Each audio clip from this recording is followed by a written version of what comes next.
할렐루야. 우리 한번 인사하겠습니다. 사랑합니다. 축복합니다. 은혜 많이 받읍시다. 이솝의 우화 가운데 금도끼, 은도끼라고 하는 우화를 여러분이 아실 겁니다. 아무리 가난하게 산다고 하더라도 성실하게 정직하게 살면 잘 된다고 하는 그런 어떤 교훈, 희망적인 메시지가 그 우화 속에 담겨져 있습니다.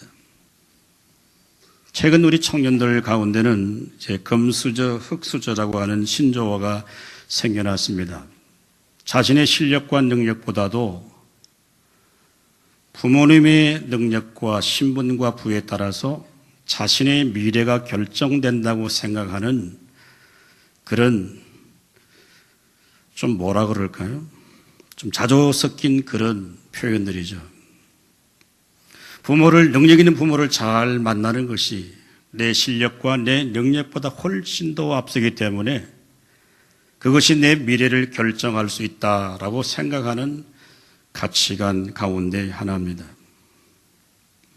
물론 금수저는 돈 있고 능력 있는 부모를 둔 사람을 가리키기도 하죠. 흙수저라고 하면 아무런 능력도 힘도 권력도 지위도 없는 그런 사람을 가리키기도 합니다. 어떤 언론의 통계를 보니까요, 똑같은 성적을 갖고 있다고 하더라도 부모님의 능력과 실력과 그 직에 따라서 사교육의 정도에 따라서 더 좋은 대학으로 진학하는 그런 통계를 본 적도 있습니다. 여러분, 이러한 왜곡된 가치관은 사람의 능력을 평가할 때 개인의 능력뿐 아니라 부모의 능력과 그 직위와 그 부가 자신의 자식들의 미래를 결정한다고 하니 이 얼마나 가슴 아프고 서글픈 일이겠습니까? 이러한 가치가 우리 사회를 지배하고 있고 우리 기독교인들에게도 이런 생각들을 무비판적으로 다 받아들이고 긍정적으로 받아들이기도 합니다. 여러분, 과연 그렇습니까? 여러분, 우리가 믿는 그 하나님은 반드시 실력 있고 돈 있고 능력 있는 사람만을 통해서 하나님의 역사를 이루진 않습니다. 사도 바울이 고린도교회 성도들에게 편지하면서 이렇게 말합니다. 고린도전서 1장 26절 말씀 우리 한번 읽어봅니다. 시작. 형제들아, 너희를 부르심을 보라. 육체를 따라 지혜로운 자가 많지 아니하며 능한 자가 많지 아니하며 문벌 좋은 자가 많지 아니하도다. 아멘. 물론 하나님 앞에서 지혜로운 사람, 실력 있는 사람, 능력 있는 사람이 필요 없다라고 하는 말이 아닙니다. 하나님의 역사라고 하는 것은 반드시 그런 사람들을 통해서만 일하는 것이 아니라 우리가 예상하지 못하고 기대하지 못하던 사람들을 통해서도 얼마든지 하나님의 구원의 역사를 이루간다라고 하는 것을 말씀해 놓고 있는 것이죠. 여러분, 그 이유가 무엇일까요? 기독교 신앙이라고 하는 것은 인간이 만들어낸 종교가 아닙니다. 기독교의 복음은 인간의 가능성을 믿지 않습니다. 인간이 죄인이라고 하는 것부터 시작이 되고 출발합니다. 이걸 인정하지 않으면 기독교의 복음은 성립될 수가 없는 거죠.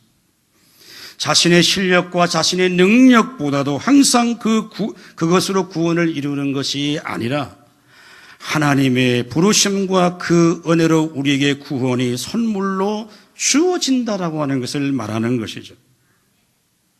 그러므로 우리가 얻는 이 구원은 하나님께서 우리를 사랑하시고 우리에게 은혜를 베풀어 주셔서 영원히 형벌받고 심판받을 수밖에 없는 우리를 하나님의 아들 주 예수 그리스도의 십자가의 보혈로 말미암아 하나님의 자녀를 삼아주시고 이 세상 속에 살고 있지만 세상에 뿌리를 내리지 않고 하나님의 나라를 소망하며 살아가는 자들을 가리켜서 우리는 하나님의 백성이라고 그렇게 말합니다. 우리가 읽었던 오늘 본문을 보면 우리의 이해와 우리의 상식을 깨트리고 도저히 용납하기 어려운 말씀이 오늘 본문에 기록되어 있습니다.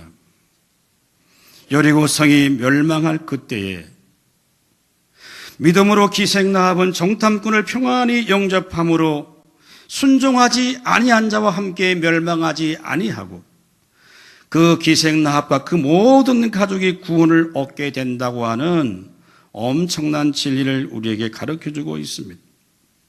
여러분, 히브리서를 기자하는 히브리서 기자는 히브리서 11장에 믿음이 무엇인가라고 하는 것을 여러 각도에서 설명하고 있습니다. 아벨과 에녹과 노아와 그리고 아브라함과 이삭과 야곱과 모세 사랑하는 사람들을 소개합니다.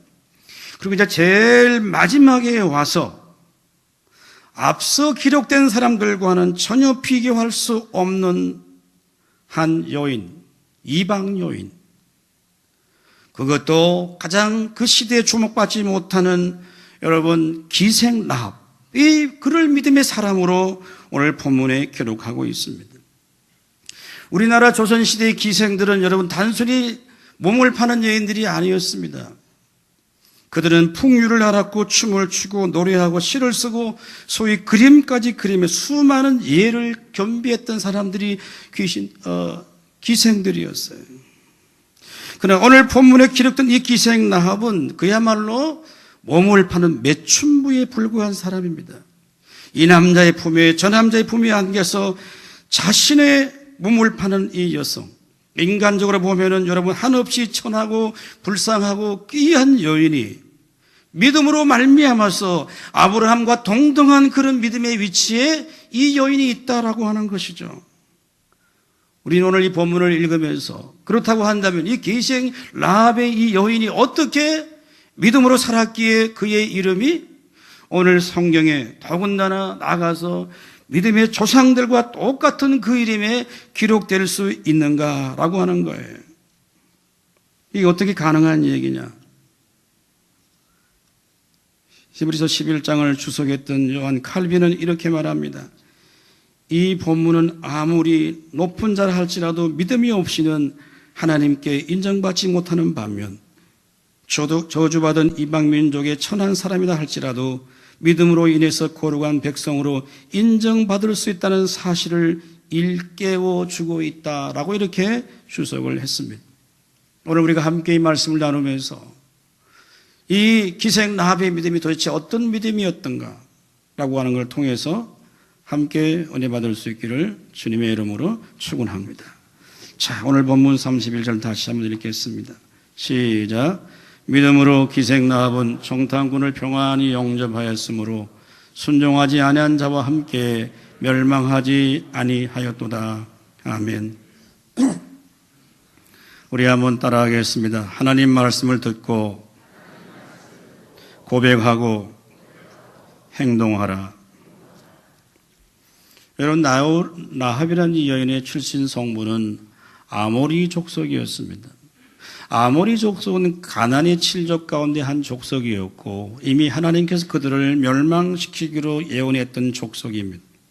그러나 오늘 본문은 놀랍게도 이 기생 라합의 믿음을 소개하면서 믿음으로 기생 라합은 정탐꾼을 평안히 영접하였으므로 순종하지 아니하는 자와 함께 멸망하지 아니하였다라고 기록합니다. 여러분, 우리가 성경을 읽어보면 라합을 부를 때마다 라합 앞에 수식어가 붙어있는데 기생이라고 하는 단어입니다.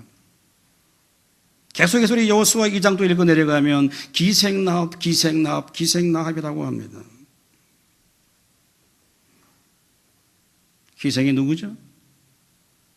다른 사람들에게 자신의 몸을 파는 천박한 매춘부입니다. 이방 여인입니다. 그 시대에 누구도 주목하지 않았던 이 한 여인이 믿음으로 구원을 받게 되어 있으며 그 시대에 다른 사람과 다른 삶을 살았다는 사실을 오늘 성경은 우리에게 기록해 주고 있어요. 여러분, 그렇다고 한다면 라합의 믿음에 관심을 가지지 않을 수가 없는 거죠. 어느 날 여호수아는 이제 여리고성을 앞에 놓고 2명의 정탐꾼을 보냅니다.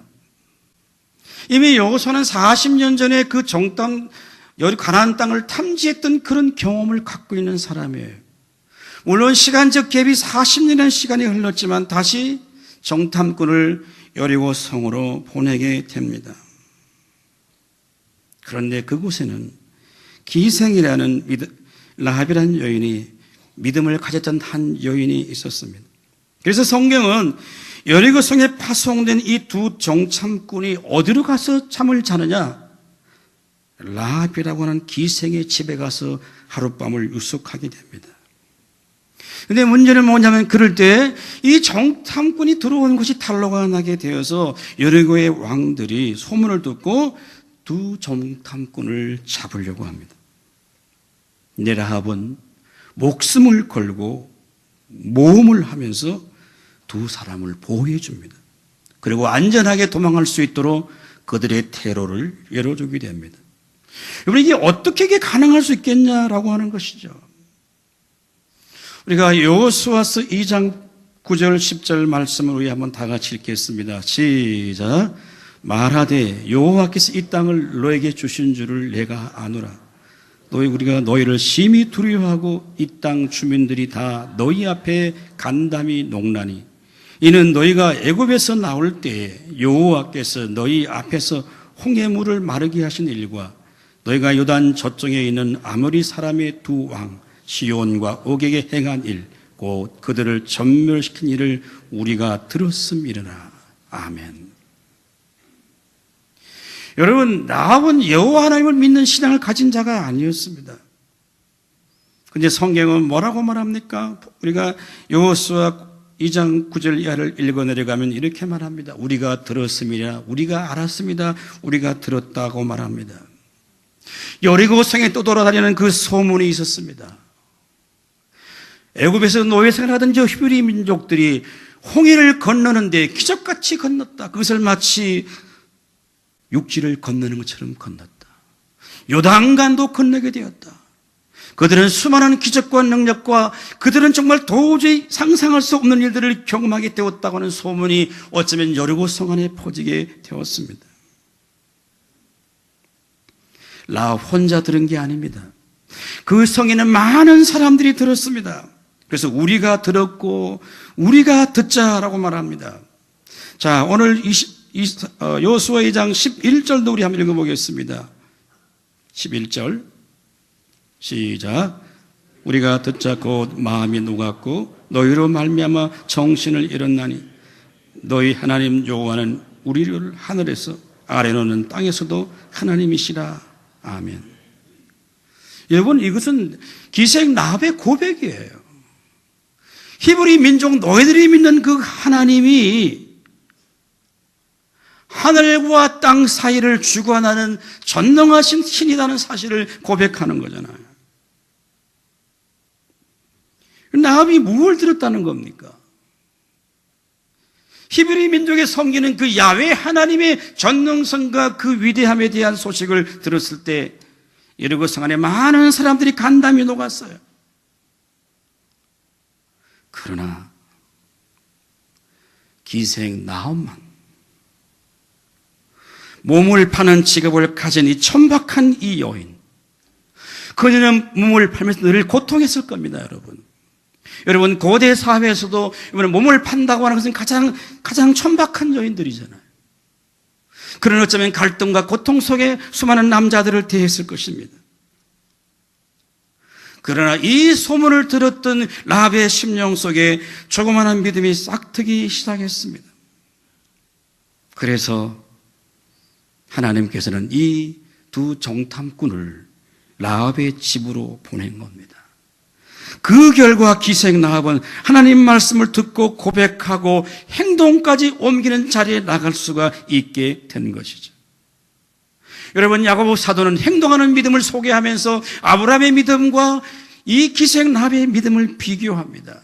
자, 야고보서 2장 25절 26절 말씀 우리 한번 다 같이 읽어보겠습니다. 시작.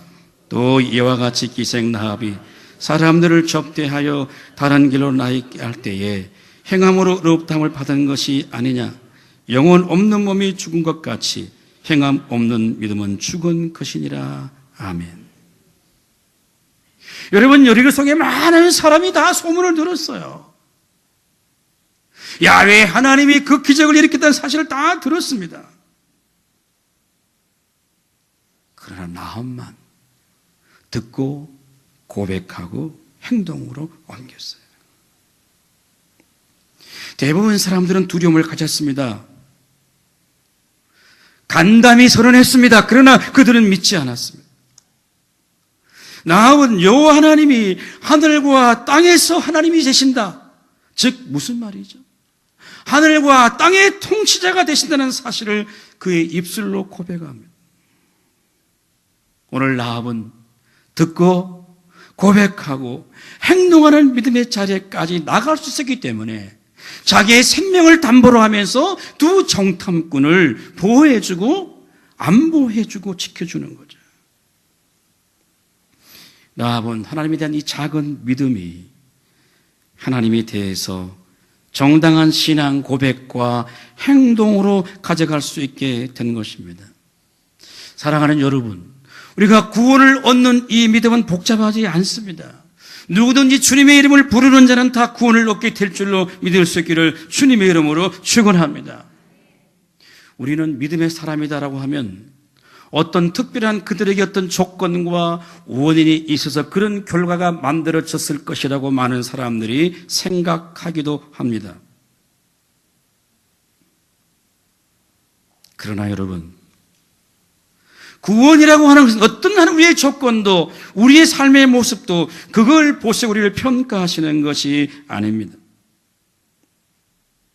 성령의 감동을 받아서 이 성경을 기록하고 있는 히브리서 기자는 가나안 정복의 영웅이었던 여호수아의 믿음을 소개하지 아니하고 그 시대에 누구도 주목하지 않았던 이 기생한 나합의 믿음을 믿음의 영웅들의 그 이름을 기록하고 있다라고 하는 것이죠. 용서받을 수 없는 죄인, 몸을 파는 일을 일상으로 일삼았던 기생 나합을 믿음의 영웅의 이름에 함께 올려놓고 있다라고 하는 것입니다. 여러분, 이것이 무엇입니까? 이것이 기독교의 복음입니다. 우리는 왜곡된 사회 현장 속에서 이 세속의 가치가 이 땅을 지배하는 현실 속에 살고 있습니다. 우리가 이 시대를 살아갈 때에 대처럼 많은 사람들에게 늘 억울함과 분노와 아픔이 있습니다. 젊은이들 같은 경우는 왜 나는 더 좋은 부모를 만나지 못했을까? 더 실력 있고 능력 있는 부모를 만나지 못했을까라고 하는 그런 안타까운 마음도 갖고 있을 수가 있습니다. 믿음의 삶을 살면서 열심히 우리가 믿음으로 살고 기도하는데 왜 이제 내 환경은 점점 더 어려워질까라고 하는 그런 의문도 갖게 됩니다. 교회를 왜 남다르게 봉사하고 충성하고 섬기는데 왜 많은 고난과 어려움이 나를 떠나지 않을까라고 하는 그런 고통의 순간도 항상 우리 가운데 있을 수가 있습니다. 그러나 우리에게 부족함이 있고 약점이 있고 연약함이 있고 실수가 있지만 하나님의 말씀을 듣고 고백하고 믿음으로 나아갈 때 하나님이 우리 인생을 붙드실 줄로 믿을 수 있기를 주님의 이름으로 축원합니다. 여러분, 우리는 나합에 비하면 말이죠, 우리는 매일 하나님의 말씀을 읽고 듣지 않습니까? 일주일에 한 번씩 주 앞에 나와 예배를 드리지 않습니까? 그런데 우리의 믿음이 어쩌면 라합의 믿음에 비하면 너무너무 부끄러울 때가 많아요. 우리는 듣습니다. 때로는 깨닫습니다. 그러나 그 믿음이 정말 행동으로 옮겨지지 않는 거예요. 하나님의 그 실존과 그 능력을 우리의 삶의 현장에서 경험하지 못하는 거예요.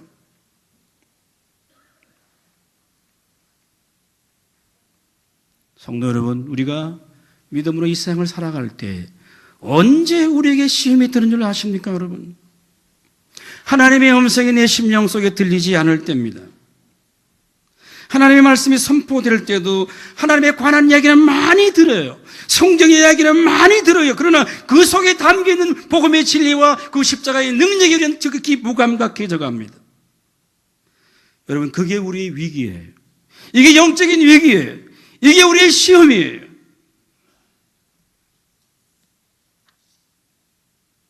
믿음은 교리도 아니고 이론이 아닙니다. 믿음은 감정적인 카타르시스가 아닙니다. 하나님의 말씀을 듣고 고백하는 것이요, 우리가 순종의 발걸음을 옮길 때 그때 하나님이 일하시고 역사하실 줄로 믿을 수 있기를 주님의 이름으로 축원합니다. 라합의 믿음은 여기서 그친 것이 아니었습니다. 그런 지붕에 올라가서 정탐꾼들에게 여호와께서 이 땅을 너에게 주실 줄을 내가 아노라. 그렇게 고백합니다. 여러분, 얼마나 담대한 믿음입니까? 하나님의 말씀을 듣고 고백하고, 그리고 거기서 행동에 옮기고 순종의 발걸음을 옮기면서 이 땅에 살면서도 하늘의 영광을 맛볼 수 있는 성도들의 삶이 될 수 있기를 주님의 이름으로 축원합니다. 자, 두 번째, 오늘 11장 31절 말씀 우리가 한 번 더 읽겠습니다. 시작. 믿음으로 기생 라합은 정탐꾼을 평안히 영접하였으므로 순종하지 아니한 자와 함께 멸망하지 아니하였도다. 아멘. 여러분, 기생 라합은 자신의 목숨을 걸고 지금 위기에 빠졌던 두 정탐꾼을 살려주는 행동을 합니다. 이건 도저히 믿음이 없으면 할 수 없는 행동이에요. 자신의 집으로 찾아온 두 정탐꾼을 영접합니다. 맞아드립니다. 그런데 정탐꾼은 떠나기 전에 라합과 언약을 세우는 장면을 보게 됩니다. 그 내용이 여호수아 2장 18절입니다. 우리 한번 다 같이 읽겠습니다. 시작. 우리가 이 땅에 들어올 때에 우리를 달아내는 창문에 붉은 줄을 매고 내 부모와 형제와 내 아버지의 가족을 다 내 집에 모으라. 아멘. 자, 우리 한번 따라합니다. 하나님의 언약을 굳게 붙들라. 그런데 여러분, 여기에서 그치지 않아요. 여호수아 2장 21절 말씀 우리 다 같이 읽습니다. 시작. 라합이 이르되 너의 말대로 할 것이라 하고 붉은 줄을 창문에 매니라. 아멘. 여러분, 정탐꾼은 떠나면서 반드시 우리가 돌아올 것이다. 그러나 라합의 입장에서 본다면 언제 올는지 기약이 없어요. 과연 정탐꾼들이 약속을 지키겠는가? 확실하지도 않습니다. 의문도 듭니다. 그러나 라합은 정탐꾼들이 돌아가고 나오니 즉시 붉은 줄을 창문에 메었다 합니다. 여러분, 이 붉은 줄은 굉장히 성경적으로 의미가 있는 줄이에요. 이스라엘 백성들이 출애굽하기 전날 밤 마지막 재앙이 임하고 죽음의 재앙이 임할 때 하나님께서 유다 백성들을 향해 뭐라고 말합니까? 어린 양을 잡아서 그 피를 좌우의 기둥에, 좌우의 문설주에 바르라고 말합니다. 그럴 때 죽음의 재앙이 지나갈 때 그 어린 양의 피를 바른 그 히브리 민족들은 죽음을 넘어가게 되는 것이죠. 그 재앙이 넘어간 것처럼 붉은 줄을 바라볼 때 이스라엘 백성들은 라합의 집에는 무서운 여리고성이 다 멸망할 때 그 죽음의 재앙이 넘어가게 된다는 언약적 의미를 담고 있는 겁니다. 여러분, 붉은 줄 자체는 그게 뭐 의미가 있겠어요? 바람이 불면 나부끼게 되고 이리저리 나풀거리는 천조각에 불과합니다. 그러나 기생 라합은 창문에 내건 그 붉은 줄에 담겨있는 하나님의 언약을 굳게 붙들고 정탐꾼이 돌아가고 난 다음에 바로 즉시로 그 붉은 줄을 자신의 집 창문에 달아내리는 것이죠. 그래서 여리고성이 무너질 때 그들은 두려움 속에 떨고 있습니다. 수많은 비명과 아우성의 소리가 들려왔지만 이 여인도 역시 두려움 가운데 있었을 것입니다. 하지만 나는 저 붉은 줄 때문에 다시 살리라. 지금은 불안하고 초조하지만 자신의 삶을 포기하지 않고 끝까지 붉은 줄을 바라보았지 않겠느냐, 저는 생각합니다. 그래서 여리고성의 모든 사람이 멸망했지만 기생 라합과 그 가족과 그 부모와 전체가 구원을 얻게 되는 하나님의 놀라운 역사가 이루어진 줄로 믿을 수 있기를 주님의 이름으로 축원합니다. 여러분, 그 당시에 이 여자다라고 하는 사람은 사람의 수를 체크할 때 그 수에 포함되지 않았어요. 남성 중심의 사회로 흐르고 있는 그 가운데 보잘것없는 이 한 여인의 이름이 예수 그리스도의 족보에 얹혀 있다라고 하는 얘기예요. 마태복음 1장 5절 6절 말씀 우리 한번 다 같이 읽습니다. 시작. 살몬은 라합에게서 보아스를 낳고 보아스는 룻에게서 오벳을 낳고 오벳은 이삭을 낳고 이삭은 다윗 왕을 낳으니라.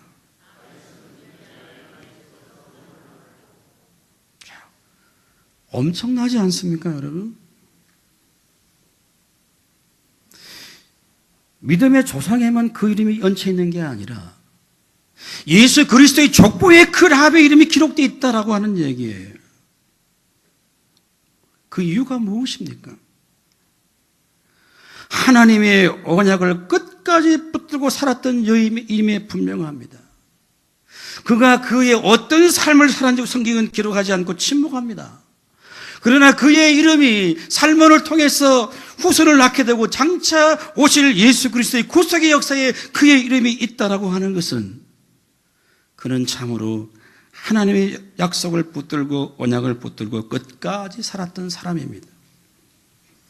여러분, 그녀는 그 시대에 만들어 놓은 운명의 틀을 깨뜨리고 하나님의 구속의 백성이 되어서 믿음의 역사에 길이 보존되는 그 이유를 성경은 뭐라고 말합니까?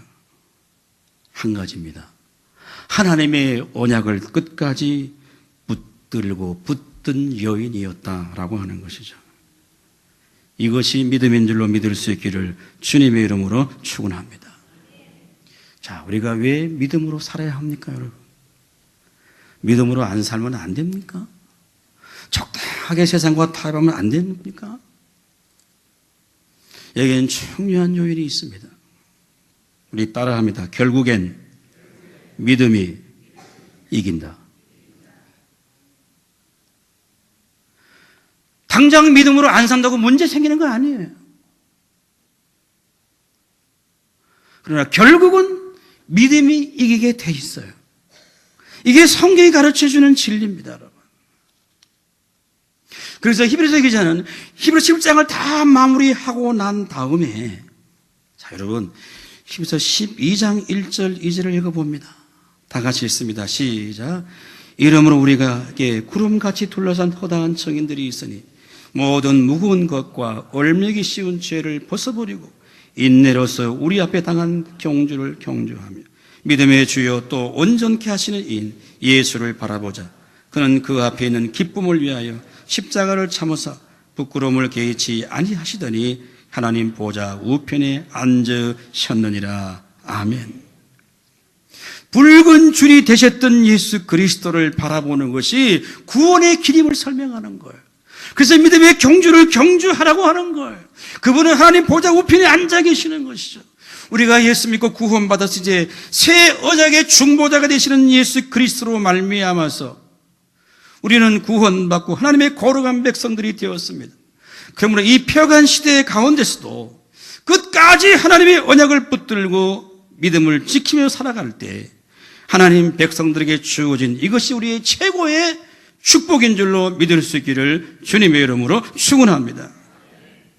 믿음으로 살아가는 하나님의 백성들에게 언제나 자신의 능력과 자신의 실력보다 하나님의 사랑과 그 은혜와 그 능력이 임해야만이 우리에게 날마다 믿음의 역사가 일어나게 되는 것이죠. 여러분, 오늘 우리 시대는 소위 물질 만능주의와 세속의 가치관이 지배하는 시대입니다. 이래서 인간들도 권력의 힘과 마치 돈의 노예로 전락하기 시작했습니다. 비물질적인 여러분 돈이, 물질이 인격을 갖고 있는 사람을 지배하는 시대잖아요. 여러분, 우리 시대의 신앙의 행위는 점점점 이로 말미암아서 하나님의 은혜에 대한 감동과 감격이 점점 사라져갑니다. 하나님을 이야기하고 신앙을 논하기도 하지만 철저히 자기 중심적이며 기복적인 신앙관을 고집하는 영적 이기주의가 오늘 우리 교회 안에 이 시대 속에 아주 팽배해져 있습니다. 예수의 복음과 십자가의 그 은혜와 능력과 그걸 말하지만 살아있는 것 같지만 마치 영적으로 죽은 교회로 전락하고 있는 것이 오늘 현대 교회의 특징입니다. 그러나 이 영적 어둠의 시대에도 하나님의 언약의 말씀을 굳게 붙들고 산다고 하는 것은 너무나 이게 어리석게 보여요. 시대에 뒤지는 것 같습니다, 여러분. 시대에 뒤지는 것이 진리에 뒤지는 게 아닙니다, 여러분. 시대에 뒤진다 하더라도 진리를 붙들 수 있다고 한다면 그것은 복된 사람이에요. 시대를 아무리 앞서간다 하더라도 그 사람이 진리의 눈을 뜨지 못한다고 한다면 그는 가장 불쌍한 인생입니다. 예수를 믿고 구원받고 하나님 백성이 되었음에도 불구하고 그 십자가의 비밀과 그 복음의 능력이 우리의 삶을 지배하지 못한다고 한다면 우리는 여전히 시대에 뒤진 사람이에요. 아무리 자신의 실력과 능력과 출세를 했다 하더라도 하나님 보시기에 그 사람은 성공한 사람이 아닙니다. 능력 있는 부모를 만나지 못해서, 내가 좋은 직장과 좋은 대학을 나오지 못해서 경쟁에 살아남을 수 없다고 여러분 생각하십니까? 그것은 세상의 가치로, 세상의 잣대로 바라보는 거죠. 사랑하는 여러분, 우리는 세상과 하나님을 동시에 사랑할 수가 없습니다. 우리는 하나를 선택해야 됩니다. 하나님을 선택하든지 세상을 선택하든지 항상 우리에게 둘 중에 하나를 선택하라고 말합니다. 여러분, 어느 편에 서시렵니까? 그 시대의 가장 천박한 여인, 죄의 고통 가운데 힘들게 살았던 이 여인이 하나님의 언약의 말씀을 듣고, 그 시대에 많은 사람이 다 들었지만 라합만 하나님의 언약을 붙들었어요. 그래서 그 여인이 믿음의 사람으로, 하나님을 사람으로 오고 오는 세대에 그의 믿음을 칭송케 받는 하나님의 거룩한 역사가 그 가운데 있었다라고 하는 것이죠. 여러분, 세상을 이기기 위해서 우리의 정과 욕을 십자가에 못 박고 날마다 믿음으로 이 땅에서 우리의 발걸음을 옮겨갈 때 하나님의 은혜와 영광을 맛볼 수 있기를 주님의 이름으로 축원합니다. 마지막으로 성경 한번 찾고 마치겠습니다. 이사야 55장 우리 다 같이 한번 펴봅시다.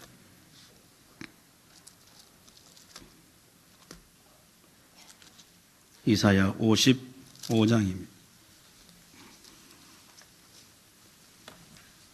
1절부터 5절까지인데요. 우리 한번 천천히 한번 읽겠습니다. 55장 1절부터 시작. 오라, 너희 모든 목마른 자들아, 물로 나오라. 돈 없는 자도 오라. 너희는 와서 사 먹되 돈 없이 값 없이 와서 포도주와 젖을 사라. 너희가 어찌하여 양식이 아닌 것을 위하여 은을 달아주며 배부르게 하지 못할 것을 위하여 수고하느냐. 내게 듣고 들을지어다. 그리하면 너희가 좋은 것을 먹으며 너희 자신들이 기름진 것으로 즐거움을 얻으리라. 너희는 귀를 기울이고 내게로 나와 들으라. 그리하면 너희 영혼이 살리라. 내가 너희를 위하여 영원한 언약을 맺으리니 곧 다윗에게 허락한 확실한 은혜니라. 보라, 내가 그를 만민 중에 증인으로 세웠고 만민의 인도자와 명령자로 삼았나니 보라, 내가 알지 못하는 나라를 내가 부를 것이며 너를 알지 못하는 나라가 내게로 달려올 것은 여호와 네 하나님 곧 이스라엘의 거룩하신 이로 말미암으니라. 이는 그가 너를 영화롭게 하셨느니라. 아멘. 여러분, 이 시대에 많은 사람이 목말라 합니다. 무언가에 목말라 합니다. 배부르지 못하는 것을 찾습니다. 영원히 우리의 목마름을 해결할 것을 이 땅에 찾지만 우리의 목마름을 해결할 분은 오직 우리 주 예수 그리스도밖에 없는 줄로 믿을 수 있기를 주님의 이름으로 축원합니다. 오늘도 주님 우리를 부르십니다. 너는 귀를 기울이고 내게 와 들으라. 그리하면 너희 영혼이 살리라고. 성도 여러분, 오늘 이 말씀을 기억하시면서 정말 이 라합의 믿음이 우리의 믿음이 될 수 있기를 주님의 이름으로 축원합니다. 오늘 찬양 드리고 함께 기도하기 원합니다. 전능하신 나의 주 하나님은 능치 못할 일 전혀 없으시네. 복음성 찬양 드리고 함께 기도하기 원합니다.